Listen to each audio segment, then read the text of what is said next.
Our journey begins not with a roar, but with a silent, graceful glide through the warm, shallow seas of the Cambrian period, over 500 million years ago. The world is alien.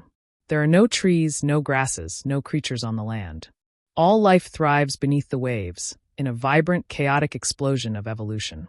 Here, amongst trilobites skittering across the seabed and strange, plant-like animals waving in the currents, swims the apex predator of its time, Anomalocaris. Imagine a creature nearly a meter long, a giant in this age of diminutive life. Its body is a segmented, streamlined form, flanked by undulating fins that propel it through the water with an eerie grace. At its head, two large, compound eyes on stalks scan the murky depths, each containing thousands of lenses, granting it a vision sharper than any of its contemporaries. From beneath these eyes extend two formidable, spiny appendages, like the arms of a shrimp crossed with the claws of a praying mantis. They are its tools of death, snapping shut with lightning speed on unsuspecting trilobites, their hard exoskeletons cracking under the pressure. Its mouth, a circular, tooth-lined vortex, is a terrifying sight, a marvel of early predatory evolution. For millions of years, Anomalocaris was the undisputed king of the Cambrian seas, a testament to the bizarre and wonderful forms life could take in its earliest experiments. But the world was changing.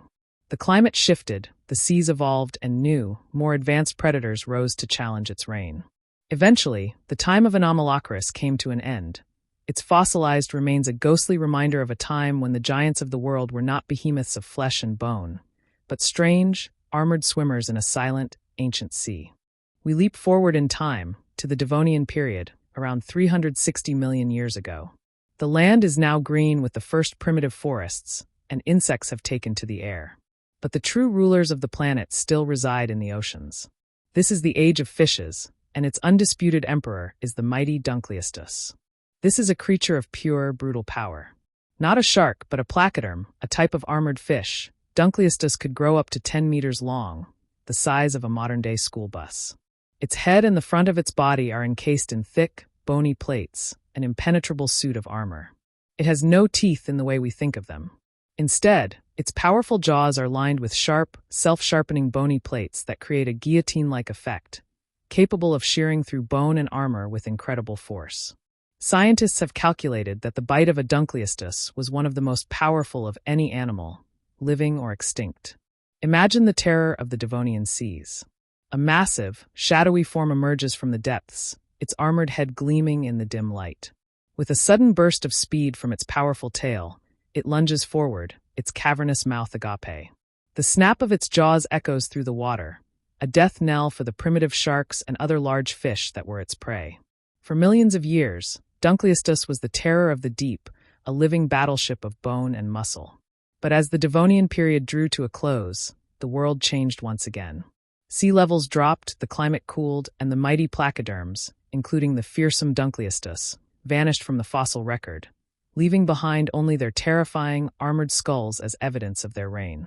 Our final jump in time takes us to the much more familiar world of the Pleistocene, the Great Ice Age, a mere 2.6 million to 11,700 years ago. Vast glaciers cover much of the northern hemisphere, and the lands are roamed by magnificent megafauna, woolly mammoths, saber-toothed cats, and giant cave bears. Among these incredible creatures is one of the most enigmatic, Elasmotherium, the Siberian Unicorn. Despite its mythical nickname, Elasmotherium was a very real and very impressive animal.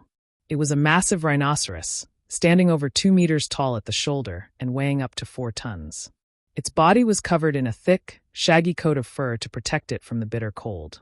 But its most defining feature, the one that has captured human imagination for centuries, was the single, massive horn that grew from the center of its forehead.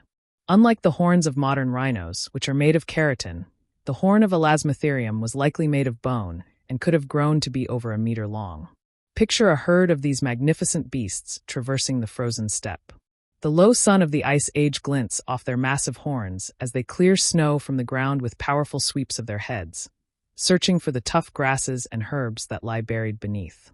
They are a sight of immense power and surprising grace, their thundering footsteps a familiar sound in this world of ice and snow. For thousands of years, Elasmotherium thrived in the cold, open grasslands of Eurasia. But as the last ice age came to an end, the climate warmed, the glaciers retreated, and the vast grasslands gave way to dense forests. This change in habitat, coupled with the increasing pressure from early human hunters, proved to be too much for the Siberian unicorn. One of the last of the great megafauna, it vanished from the earth, leaving behind only its bones and a legend that would be whispered around campfires for generations to come.